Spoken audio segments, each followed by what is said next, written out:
اور ہم جن اماموں کی بات کرتے ہیں وہ ہم ایسے ہی نہیں کہتے کہ وہ معصوم ہیں، ان کی عصمت کی گواہی قرآن دیتا ہے۔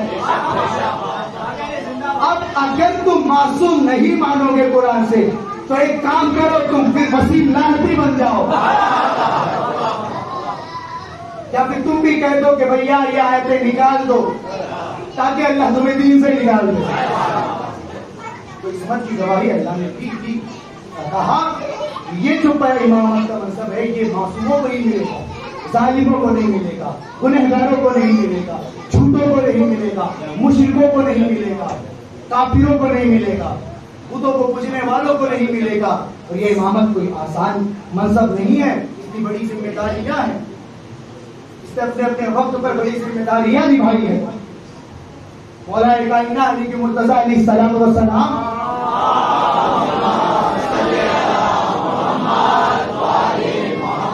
انہوں نے بھی اپنے دور میں امامت پر بڑے ایسے کام کیے کہ ایک عام ذہن رکھنے والا ہی کیوں نہ ہو، یا نبی کا کوئی صحابی ہی کیوں نہ ہو، وہ بھی پریشان تھا کہ علی کے پاس یہ جرات، یہ ہمت، یہ شجاعت، یہ علم آیا تو کہاں سے آیا؟ جس طرح سے نبوت کے اندر معجزے ہوتے ہیں، جس طرح سے نبوت کے اندر کمال ہوتے ہیں، جس طرح سے نبوت لازوال ہوتی ہے، جس طرح سے نبوت پاکیزہ ہوتی ہے، جس طرح سے نبوت معصوم ہوتے ہیں، اسی طرح امامت کے اندر بھی یہ کمال پہ ہوتے ہیں۔ نبی معصوم تو امامت معصوم ہو، نبی اگر معصوم تو امام بھی معصوم، نبی اگر معجزہ رکھنے والا امام بھی معجزہ رکھنے والا، نبی اگر لوگوں کی مدد کرنے والا تو امام بھی لوگوں کی مدد کرنے والا۔ اور وہ جو کام نبی نے اپنی زندگی میں کیا علی نے کر کر دکھایا۔ ہے کوئی امام تو لاؤ پھر ایسا، میرا چیلنج ہے۔ بڑے سے بڑے مولوی مفتی جتنے بھی شیخ الحدیث شیخ الاسلام ہے، جتنے بھی لوگ ہیں، امام کعبہ تک، کہ اگر وہ جس کو بھی امام مانتے ہیں وہ اپنے امام کا کیریکٹر دکھا دے مجھے اور بتا دیں کہ اس کا کیریکٹر نبی کے کیریکٹر سے ملتا ہے یا نہیں، تو بڑے سے بڑے لوگ تھک جائیں گے۔ مگر جو کیریکٹر نبی کا تھا وہ کسی امام کا نہیں تھا سوائے 12 امام کے۔ کیونکہ اگر امامت میں ہی غلطیاں ہونے لگ جائے، امامت ہی اگر گناہ کرنے لگ جائے تو پھر نبوت خطرے میں پڑے گی۔ توجہ چاہتا ہوں، پھر نبوت خطرے میں پڑے گی، کیونکہ نبوت کی حفاظت امامت سے ہوتی ہے، نبوت کی حفاظت امامت سے ہوتی ہے۔ نبوت تبھی آپ کچھ لوگ کہتے ہیں نعرہ لگاتے ہیں لبیک یا رسول اللہ، اور کہتے ہیں کہ گستاخی رسول کی ایک سزا ترسل سے جدا، ترسل سے جدا ہے کہ نہیں؟ نعرہ بہت سنا آپ نے۔ یہ نعرہ اصل میں ختم نبوت کی حفاظت کے لیے نہیں ہے۔ اگر انہیں چاہیے کہ اگر یہ چاہتے ہیں کہ نبوت کی حفاظت کی جائے، ختم نبوت کی پہریداری کی جائے، ختم نبوت کے یہ محافظ بنے، ناموس رسالت کی پاس رکھے، تو سب سے پہلے چاہیے کہ ناموس رسالت اور شہر رسالت کا جو باب ہے، جو دروازہ ہے، اس کے دروازے کی حفاظت کے لیے کھڑے ہو جائے۔ اگر یہ امامت کی حفاظت کر لیے تو نبوت کی حفاظت ہو جائے گی، اگر نہ کر سکے تو نبوت کی حفاظت ان سے نہیں ہونے والی۔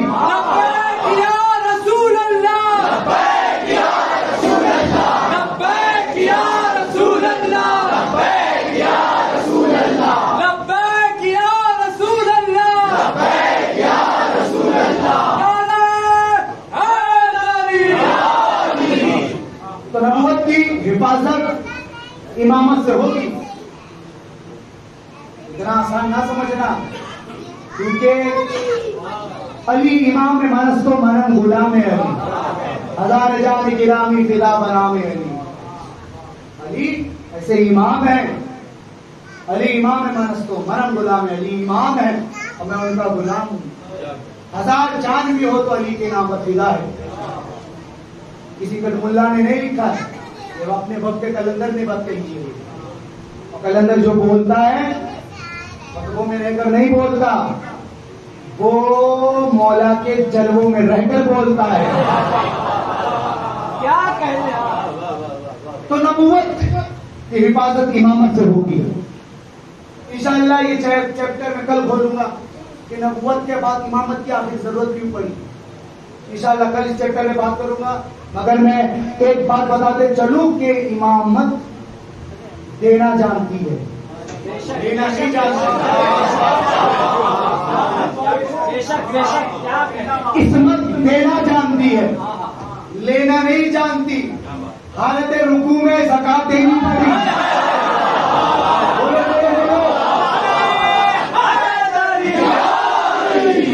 حالت رکوع میں زکات دینی پڑی, دینی ہے. جنت روٹی بھجوانی پڑی. تو بندہ وہ کہ جو رب سے مانگے, امامت وہ کہ جس سے خدا مانگے. میں اور کیا سمجھا سکتا ہوں کہ اس میں امامت کا مجھ جیسا کم در کا طالب علم کیا بتا رہے ہیں. علی شہنشاہ, علی شہنشاہ, علی شہنشاہ, نعرہ حیدری, نعرہ صلوات.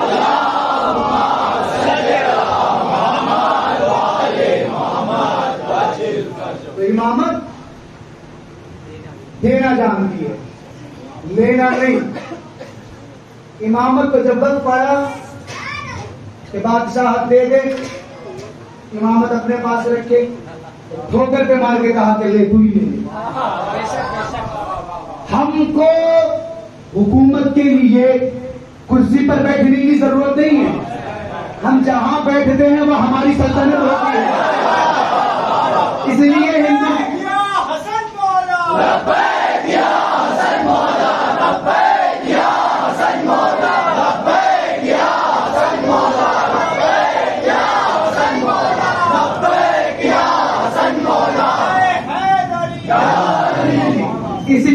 اس لیے غریب نواز, اسی لیے ہندوستان میں بے شمار وزیر بنے, بادشاہ بنے, کوئی کچھ بھی بنا, مگر جب بنتا تو سلامی خواجہ کو دیتا اور کہتا کہ ہم تو کچھ بھی ہو مگر بادشاہ آپ ہمارے ہو, ہم آپ کے غلام ہیں, آپ چاہو تو وزیر ہیں ہم, آپ چاہے تو ہم سیاح.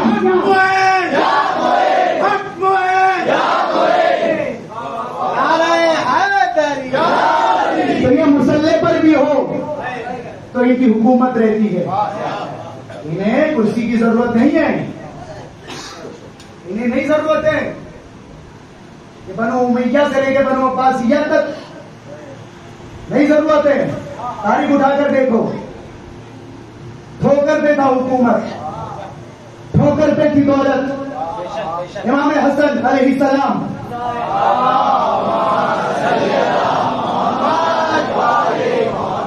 کو حکیم شام نے بلایا اور امام حسن جیسے ہی دربار میں پہنچنے والے تھے تو حکیم شام نے کہا کہ اے لوگوں ابھی حسن آئے گا. توجہ چاہتا ہوں, ابھی حسن آئے گا, تمہیں اٹھنا نہیں ہے. یہ جو پردہ لگا ہوا ہے اس پردے کو بھی ہٹانا نہیں ہے. ہاں میں اہل سنت کی کتابوں سے پڑھ رہا ہوں, کوئی یہ نہ سمجھے کہ میں شیعوں کی کتابوں سے پڑھ رہا ہوں. ہم سنی ہیں, ہم سے بڑا کوئی پی ڈی ایس نہیں. ہمارے رہبر معین الدین ہے, ہمارے رہبر صابر پاک ہے. ہم نے یہ عقیدہ مولویوں سے نہیں اپنے آقاؤں سے لیا. ہم وہ نہیں کر رہے جو ہم نے فتووں میں سنا, ہم وہ کر رہے ہیں جو ہم نے غریب نواز سے سنا, صابر پاک سے سنا. ہاں تو کوئی یہ نہ سمجھے کہ اس نمبر پہ آ کے کوئی شیعہ بیٹھا ہے, ہم سے بڑا کوئی سنی نہیں. یہ غلط فہمی میں نہ رہنا, اور جنہیں اسلام فہمی کی بھی غلط فہمی ہے وہ اس غلط فہمی سے نکلے. ہاں بہت ہو گیا شیعہ کا فتویٰ لگانا. ہم مولا کا ذکر کیا تم نے شیعوں کے خاتوں میں ڈال دیا.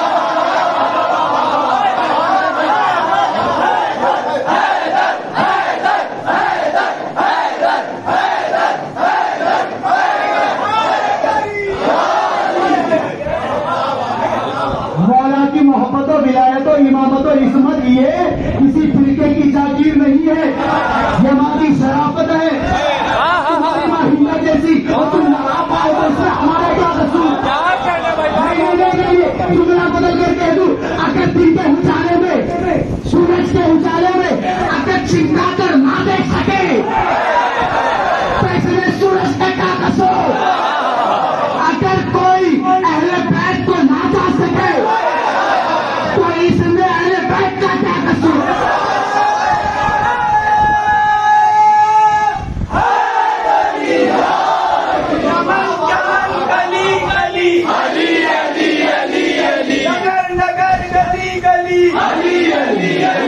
چڑیوں کا چہکنا، پھولوں کا مہکنا، بادل کا گرجنا، جان پہ لکھا ہم سب کے دل پہ من کن تو مولا محمد پیغمبر۔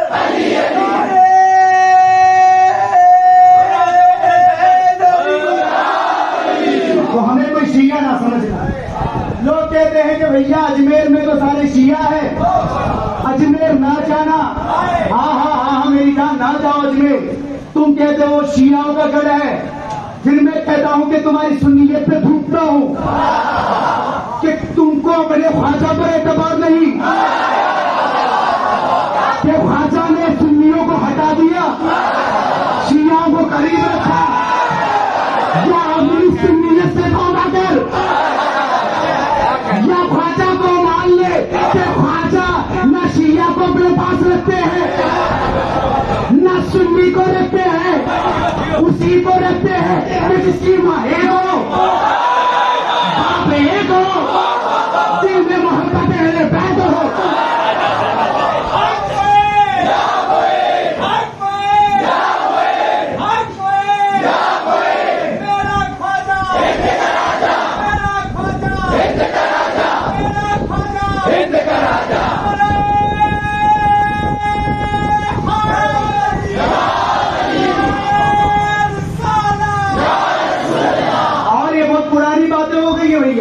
میرے بڑے لوگ بیٹھے ہیں یہاں پہ، میں ایک چھوٹا سا طالب علم ہے، بزرگوں کے تجربے کی بات کر رہی ہے، اس بات کے گواہ اور آپ بھی ہے کہ بہت پرانے سے بات کہی جاتی ہے کہ علی جو کرے وہ شیعہ ہے۔ یہ کوئی نئی بات نہیں ہے۔ اگر آپ کو بھی ملا ہے علی کی محبت میں شیعہ کھا جائے نا تو ٹینشن نہ لینا۔ مولانا بھائی سیدھے سے پہلی بات تو یہ ہے، کہ بہلول کو بھی شیعہ کہا گیا، کیا کہنے، حضرت نسائی کو بھی شیعہ کہا گیا، کیا کہنے، ہاں سلمان فارسی کو بھی شیعہ کہا گیا۔ تو بات کرتا ہے شیعت کی تو سن، حضرت ابو بکر، کیا کہنے بھائی، ان کے بیٹے محمد، زندہ باد، کیا کہنے، پیدا تو ابو بکر نے کیا، پالا تھا علی نے، زمانے نے کہا علی کا شیعہ ہے، تو جب شیعت کا فتویٰ ابو بکر کے بیٹے پر لگ گیا، تو صحابی کے بیٹے پر، ابو بکر کے بیٹے پر شیعت کا فتویٰ لگا، تو ہم پر اگر تم نے لگا دیا تو کون سا قرار کر دیا۔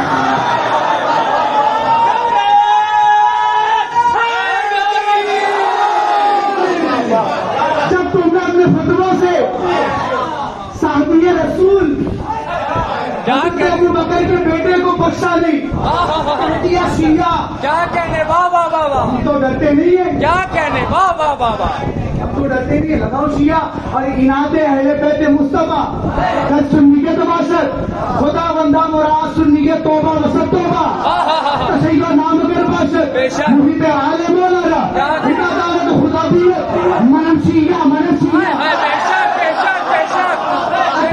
اگر محبت، اگر عداوت اہل بیت کا نام سنیت ہے، ایسی سنیت سے توبہ توبہ، اور اگر محبت اہل بیت کا نام شیعت ہے تو گوا لینا، مجھ سے بڑا کوئی شیعہ نہیں۔ اور بس اتنا ہی نہیں، خدا دانت خدا دینت منم شیعہ، کہ خدا دیکھ رہا ہے، خدا جان رہا ہے کہ مجھ سے بڑا کوئی شیعہ نہیں۔ لگاؤ فتوے. محدث اعظم کی چوچوی حضرت سید محمد اشرف میاں رحمت اللہ تعالی علیہ. ہاشمی میاں کو جانتے ہیں؟ حضرت علامہ مولانا ہاشمی میاں صاحب، ان کے والد صاحب نے کہا تھا کہ اناد اہل بیت مصطفیٰ گر سنیت باشد خدا بندہ مرا سنیت توبہ وسط توبہ تشیع نام گر باشد محب علی مولانا خدا داند خدا بیت منم شیعہ. تو ہم نے اب عقیدہ بزرگوں سے لے لیا ہے،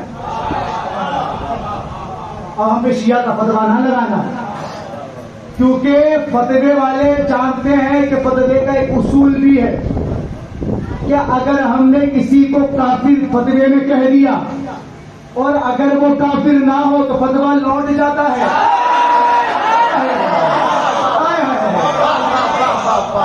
فتوے کا اصول ہے، اگر فتوے والے نے کسی کو شیعہ کہا اور شیعہ نہ ہو فتویٰ لوٹ جائے گا اس کی طرف کے جس نے فتویٰ دیا. اب تم ہمیں رافضی کہو، شیعہ کہو، گمراہ کہو، صلح کلی کہو، سوچ لینا، کیونکہ حال دلوں کا اللہ جانتا ہے، ملا نہیں جانتا. اگر وہ بات ہم میں نہ ہوئی تو فتوے کی زد میں آپ آ جائیں گے.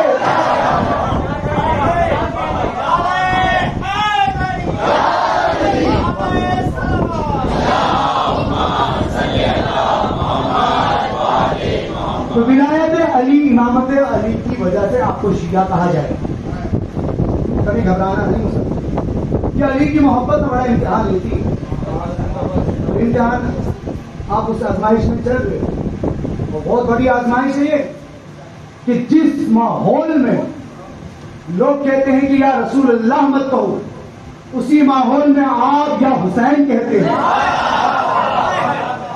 کہ یا حسین، ایسے ماحول میں کہنا بھی جہاد ہے. جس ماحول میں لوگ کہتے ہیں کہ نبی مر گئے معاذ اللہ، اسی ماحول میں تم ڈنکے کی چوٹ پر بتاؤ کہ حسین زندہ ہے، تو یہ جہاد ہے. کہ جس ماحول میں لوگ کہتے ہیں کہ یزید رضی اللہ، اس ماحول میں یزید کے ننگے خاندان کو ننگا کرو، تو یہ جہاد ہے. تو آپ اور ہم بہت بڑا کام بھی کر رہے ہیں. بس سیدہ فاطمہ الزہرا سلام اللہ علیہا، یہ مرضی تھی کہ انہوں نے ہمیں چن لیا.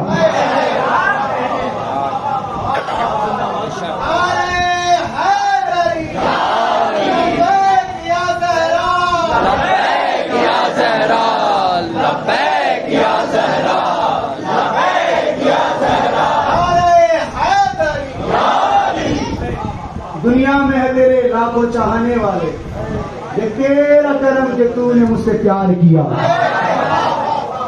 تو نے امت مسلمہ میں کہ مسلمان کم ہیں، اربوں خربوں ہیں، لیکن اربوں خربوں میں ہم ہی کو کیوں چنا؟ کیونکہ خاص خاص ہوتا ہے، خاص ہمیشہ خاص ہوتا ہے، انہیں چن لیا جاتا ہے. تو عصمت امامت ولایت کے جرم میں لوگ آپ کو شیعہ کہیں گے، رافضی کہیں گے، گمراہ کہیں گے، کرنا مت. ابھی میں نے امام حسن کا واقعہ بھی میں نے چھوڑا، پڑھا نہیں، مجھے یاد ہے، لیکن میں اب جب بات آ گئی ہے فتوے بازی کی تو چلو میں مولا علی کے دور میں لے کر چلتا ہوں. اور اپنے دلوں کو سجا لینا، بات اچھی لگے تو بسا لینا، اور اچھی لگے تو کوئی زبان ایسی نہ ہو کہ جس زبان سے میرے لیے دعا نہ نکلے. بس میں اسی کا طالب ہوں کہ آپ دعا سے نواز دینا. میرے بڑے بیٹے وہ بھی مجھے دعا سے نواز دینا. ام فروا مولا علی کی چاہنے والی کون تھی؟ چاہنے والی. ان پر بھی شیعت کا فتویٰ لگا، مولا علی کی دور کی بات. لوگوں نے کہا کہ فروا وہ علی علی کرتی ہے، یہ بھی شیعان علی میں سے ہیں، لہذا علی کی ولایت اور عصمت امامت کے ماننے کے جرم میں فروا کو مار دو، قتل کر دو. اب مولا علی تھے نہیں اس وقت مدینے میں، آپ باہر گئے ہوئے تھے. اب مولا علی تو باہر، ام فروا کو عصمت امامت ولایت کو ماننے کے جرم میں علی علی کرتے کے جرم میں مار دیا گیا. توجہ ہے آپ کی؟ بولو بولو میری جان, توجہ ہے؟ بے شک بے شک. مار دیا گیا. مولا آئے, اور جو مولا کا چاہنے والا ہوتا ہے نا اس کے پاس اختیار ہوتا ہے. کیا ہوتا ہے؟ اختیار, پاور, اتھارٹی, کہ جب وہ معرفت مودت اہل بیت کے اس منزل پر فائز ہوتا ہے تو وہ جو بولتا ہے تو علی کر دیتے ہیں. کیا کہنے بھائی, کیا زبان کٹ بھی جائے تو دان پر چڑھ کر بھی علی علی بولتے ہیں. تو یہ پاور, یہ اختیار ہے. تو اب توجہ دینا. مولا علی آئے, لوگوں نے کہا یا علی, آپ سے جو محبت کرتی تھی, آپ سے جو عشق کرتی تھی, آپ کی ولایت کا جو اقرار کرتی تھی, اس ام فروا کو لوگوں نے مار دیا. کیوں؟ اس لیے کہ وہ آپ کی ولایت کو مانتی تھی. آپ کی ولایت کو ماننے کے جرم میں اس عورت کو مار دیا گیا. مولا نے کہا کسی قبر کے پاس چلو. مولا اس کی قبر کے پاس جاتے ہیں. توجہ چاہتا ہوں. مولا قبر کے پاس جاتے ہیں, لات مارتے ہیں, ڈھونڈ مارتے ہیں. ام فرما لباس سمیت باہر. مولا کہتے ہیں فرما یہ کیا حال ہے؟ کہا مولا آپ کی محبت کے جرم میں ماری گئی. کہا کہ جب تم کو مارا جا رہا تھا پاور کیوں نہیں دکھائی, اختیار کیوں نہیں دکھایا؟ ام فرما نے کہا مولا میں دکھا تو دیتی مگر مجھے معلوم تھا کہ تو آئے گا. مجھے معلوم تھا تو قبر پہ لات مارے گا. مجھے معلوم تھا جب تو مارے گا قبر پہ لات تو میں کھڑی ہو جاؤں گی تاکہ زمانے کو دکھا سکوں کہ تیرا امام کون ہے, میرا امام.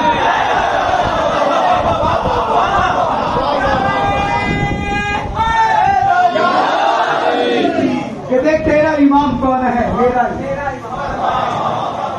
تو ہم ایسے امام کے ماننے والے ہیں. علی امام مانس کو ملم غلام علی, ہزار جان گرامی فدا بنام علی. علی شاہ عالم امام کبیرہ کے بعد نبی شد بشیر النذیرہ. علی کی امامت. تو میں امام حسن کی بات کر رہا ہوں. میرے پاس ٹائم نہیں ہے, میں اس چیپٹر کو امام حسن کا چیپٹر میں انشاءاللہ کل شروع کروں گا.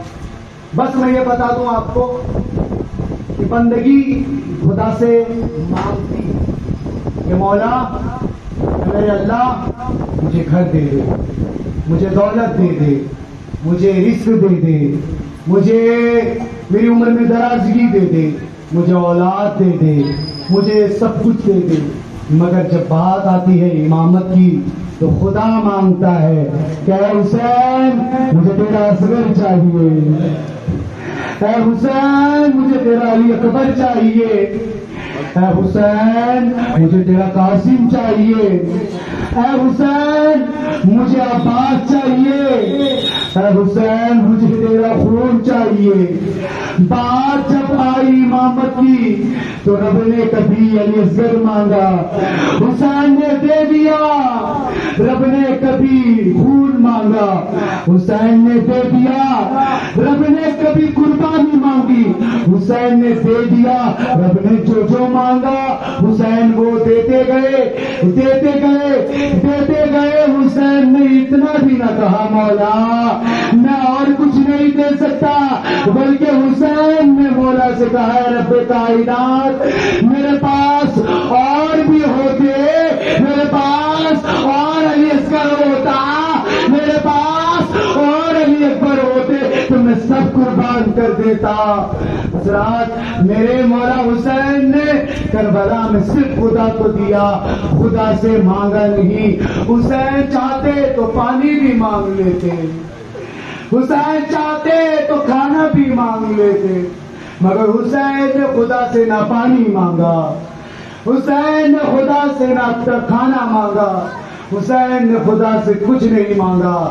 صرف حسین نے خدا کو اولاد دے دیے, بھائی دے دیے, بھتیجے دے دیے, سب کچھ دے دیا. 2 محرم کا وقت تھا کہ 2 محرم میں خیمہ نصب ہوتا ہے کربلا پہ. مولا حسین خیمہ نصب کرتے ہیں کہ ایک قافلہ آتا ہے حور کی قیادت میں. حضرت حور آتے ہیں اور بڑی پیاس کی شدت تھی. حضرت حر کے لشکروں میں پیاس کا یہ معاملہ تھا کہ کچھ لوگ چکر سے گرے جا رہے تھے. حضرت حسین نے عباس کی طرف دیکھا اور کہا اے عباس، وہ عباس میرے نانا کی امت پیاسی ہے، اے عباس تو انہیں پانی پلا دے. ہائے حسین، آج آپ تو پانی پلا رہے ہیں، مگر کل جب 11 کو سکینہ کہہ رہی ہوگی کہ مجھے پیاس لگ رہی ہے تو حسین اس وقت کیا کرو گے؟ مولا حسین نے کہا عباس انہیں پانی پلا دو. اب حضرت حر میں ایک لشکر میں ایک شخص تھا، وہ آتا ہے اور کہتا ہے کہ جب میری ایسی حالت تھی کہ میں چکر سے گر رہا تھا تو میرے مولا حسین نے مجھے گود میں اٹھایا، اپنے ہاتھوں سے مجھے پانی پلایا، میرے گھوڑے کو بھی پانی پلایا. ہائے حسین کہ جس جو امت تمہارا راستہ روکنے کو آئی اسی امت کو آپ پانی پلا رہے ہو. مولا حسین نے سب کو پانی پلایا. نماز کا وقت ہوتا ہے. حضرت حر سے مولا حسین کہتے ہیں اے حر تم ادھر نماز پڑھ لو، میں ادھر نماز پڑھ لیتا ہوں، تم اپنی الگ سب بنا لو، میں اپنی الگ سب بنا لیتا ہوں. حضرت حر نے کہا مولا اے حسین جب آپ ہے تو آپ کے ہوتے ہوئے میں کیسے دوسری جماعت کر سکتا ہوں. حضرت حر نے مولا حسین کی امامت میں نماز پڑھی. اب جیسے ہی مولا حسین جانے کو لگے گھوڑے پر سوار ہوئے، حور آتا ہے مولا حسین کا رستہ روکتا ہے. حضرت حسین جلال میں آتے کہتے ہیں حور وہ کام نہ کر، توجہ چاہتا وہ کام نہ کر کہ جس کام کی وجہ سے تیری ماں تیرے غم میں روئے. حضرت حر کہتے ہیں حسین اگر یہ جملہ مجھے عراق کے کسی اور شخص نے کہہ دیا ہوتا تو میں وہی جملہ پلٹا دیا ہوتا، مگر اے حسین یہ جملہ میں آپ کو نہیں کہہ سکتا. میں جانتا ہوں آپ کی ماں فاطمہ ہے، میں جانتا ہوں آپ کی ماں شہزادی رسول ہے.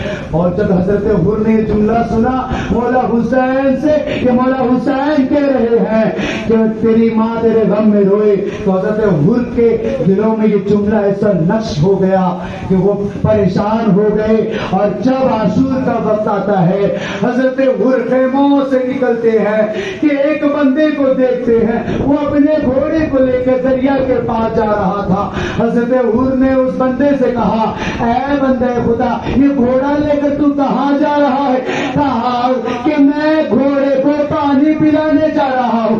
حضرت حر نے کہا ہائے تم کیسے مسلمان ہو کہ تم نے تو اپنے جانوروں کو پانی پلا دیا. خیمے سے اللہ تاش پیاس پیاس کی آواز آ رہی ہے. تمہیں اتنا بھی محسوس نہیں ہو رہا کہ حسین کے خیمے میں سب پیاسے تڑپ رہے ہیں. اب حضرت حر میں کیسی کیفیت تاری ہوتی ہے عزیزو. حضرت حر تڑپتے ہیں اور ایک قدم آگے بڑھتے ہیں، گھوڑے کو لگام دیتے ہیں. ایک بندہ آ کر کہتا ہے اے حر کہاں چلے؟ حر نے کہا مجھے خواب ہے. عزیزو جملہ سننا. حضرت حر نے کہا مجھے خواب ہے. کہا کہ کس سے خواب ہے؟ کہا مجھے خواب 72 سے نہیں حسین کی ماں سے خواب ہے. میں بروز محشر کیا منہ دکھاؤں گا. عزیزو حضرت حر نے جیسے ہی کہا اور وہ رک کر گئے مولا حسین کے خیمے کی طرف اور پجانے لگے. حضرت حر کا بیٹا آتا ہے، حضرت حر سے کہتا ہے اے بابا جان کہاں چلے؟ کہا بیٹے میں جا رہا ہوں جنت کی طرف، میں جا رہا ہوں بنت رسول کے بیٹے کی طرف، میں جا رہا ہوں شہزادی کے فاطمہ کے بیٹی کی طرف. اے بیٹے میں جا رہا ہوں جنت کی طرف. بیٹے نے کہا بابا کیا اکیلے ہی جنت میں جائیے گا؟ اکیلے ہی جنت میں جائیے گا؟ کہا کہ بیٹا تو بھی چل. اب جیسے ہی جانے لگے حضرت حر نے بیٹے سے کہا کہا بیٹا ایک کام کر تو میری آنکھوں میں پٹی باندھ دے. کہا بابا کیوں؟ کہا اس لیے کہ ان آنکھوں نے حضرت مولا حسین سے نگاہیں ملائی تھی.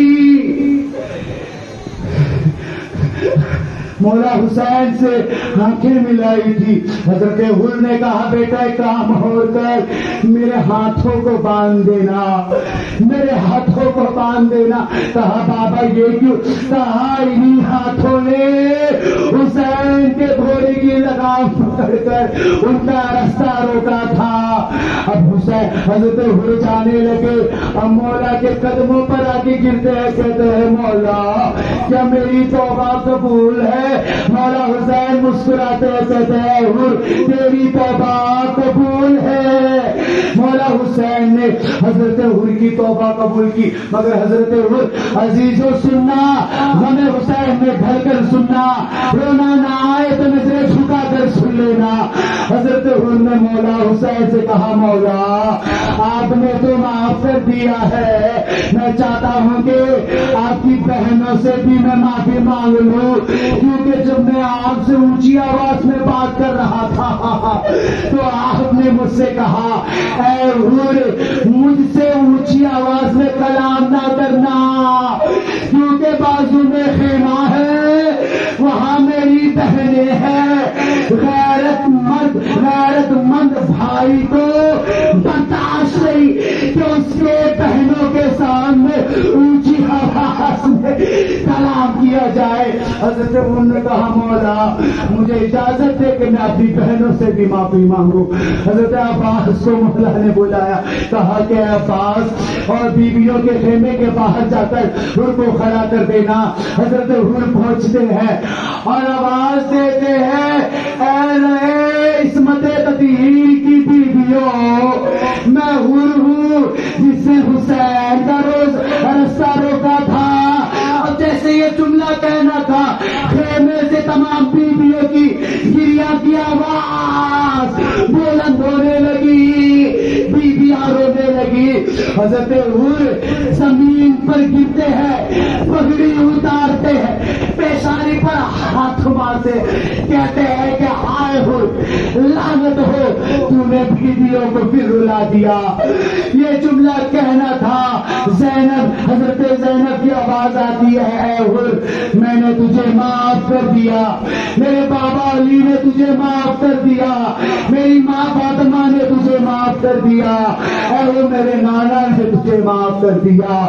اب حضرت حر جیسے ہی پلٹتے ہیں مولا حسین کے قدموں پر آتے ہیں. عزیزوں میرے پاس وہ جملے نہیں, میرے پاس وہ الفاظ نہیں کہ میں مسائل اہل بیت بیان کر سکوں, مجھ جیسا حقیق کیا بیان کر سکے. مگر سنتے چلے عزیزوں, آخری جملہ پھر ختم کیا میں نے. حضرت حر مولا حسین کے قدموں پر آتے ہیں, کہتے ہیں کہ مولا میں نے آپ کا راستہ روکا تھا, مولا میں نے آپ پر پانی بھی بند کروایا, مولا میں نے آپ سے میں نے نظریں بھی ملائی, مگر مولا میں چاہتا ہوں کہ میں سب سے پہلے آپ کی طرف سے آپ کے دشمنوں سے لڑوں. اب حر کو اجازت ملتی ہے, مگر حر کا بیٹا آتا ہے, کہتا ہے کہ بابا جان آپ نہ جائے, پہلے میں جاؤں گا. اب وہ میدان میں کود پڑتا ہے. حضرت حر کا بیٹا لڑتا ہے, گھوڑے سے گرتا ہے, آواز لگاتا ہے بابا بابا. حضرت حر سنتے ہیں, لگام گھوڑے کو دیتے ہیں, پہنچتے ہیں بیٹے کا پاس.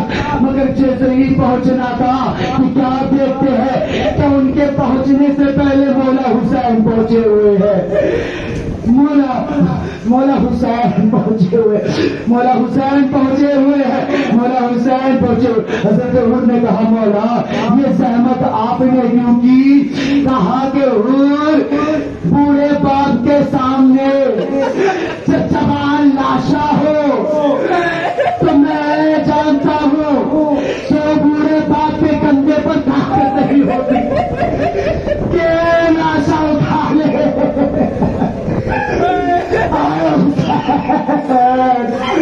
کیا اصول علی اکبر کا لاشا رکھا ہوا ہے، مگر کوئی دوسرا نہیں جو کہہ سکے مولا مولا میں ہوں، آپ نہ اٹھائے الذین ظلموا